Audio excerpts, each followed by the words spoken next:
Marami po ba kayong pagkakautang?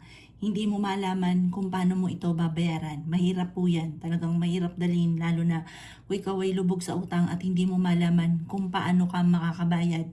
Mainam na magawa nyo po ito. Or kaya po parang feeling ninyo, paborito ka ng kamalasan, lagi kang may karamdaman, balisa ka, hindi ka makatulog. Mainam na magawa nyo po ito mga bossing. Eto po, mainam meron kayong isang baso na malinis sa tubig. Huwag niyo po itong pupunuin dahil may ilalagay pa tayo na sangkap po dito.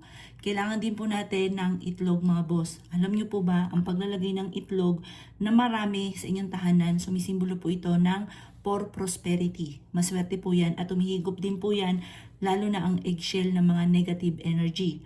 Ngayon, ang gagawin po natin dito sa isang itlog, ito po ay susulatan po natin ng pangalan po natin.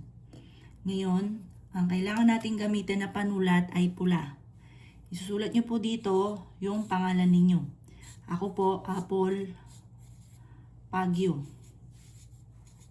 At pagkatapos po nito, ito ay iikot ko po sa aking palad. Gawin nyo po ito ng umaga. Ikot ko po ito, sasabihin nyo po dito ang lahat ng gusto nyo na maganap. Makabayad na ako sa lahat ng aking mga pagkakautang at maalis na lahat ang aking kamalasan. At lahat ng mga pagsubok kong pinagdadaanan ay isinasama ko na sa itlog na ito. Hihigupin ng itlog na ito ang lahat ng aking mga kamalasan. May na mga bossing ko na painitan nyo ito sa inyong pong palad para mahigop nito ang lahat ng negative energy sa inyong katawan. Pwede rin naman po buong katawan nyo, ultimong ulo, kilikili, alak-alakan, papasadahan nyo nito. Yung likod po ninyo, pasuyo nyo sa inyo pong anak na paikutan po ito mga bossing. At pagkatapos po nyan, kung ayaw nyo naman po ang buong katawan, pwede rin naman sa palad, basta focus ka sa pag-wish po ninyo mga bossing.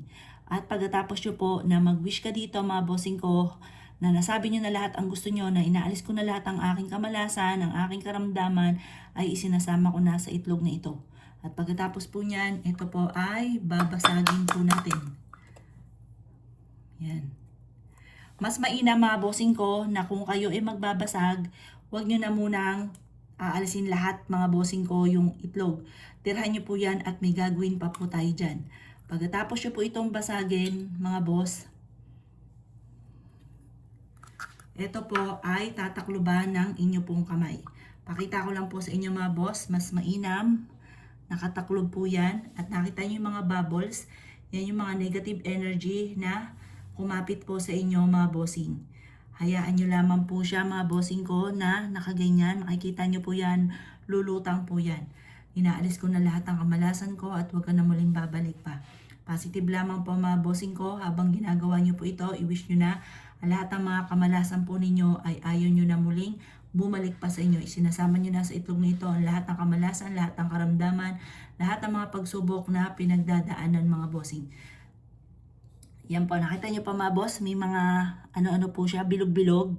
Yan, tapos meron din lumutang. Yan yung negative energy na nakuha sa ating katawan ng itlog mga bossing. At pagkatapos po nyan, ito ay lalagyan natin ng asin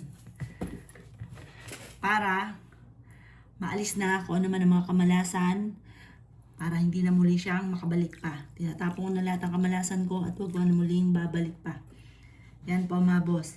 Yan po, yung mga maglulutang na yan, yan yung mga spirit, mga negative energy, ay ang dami oh, mga negative energy na inalis na sa ating katawan. Kiniklaim ko na ang swerte, puro swerte ang darating sa akin. Yan po mga bossing ko, pinaka-itsura po niyan. Pagmasdan nyo po siya, yan na yung pinaka-itsura po niyan. Subukan nyo po na gumawa ng ganito. At pagkatapos po nito mga bossing ko, ilagay nyo ito sa may kwarto po ninyo. Pagkalipas ng 24 oras, itapon nyo po ito, i-flush sa inyo pong aridoro. Sabihin nyo po, tinatapon ko na lahat ng kamalasan ko at huwag ka na muling babalik pa mga bossing.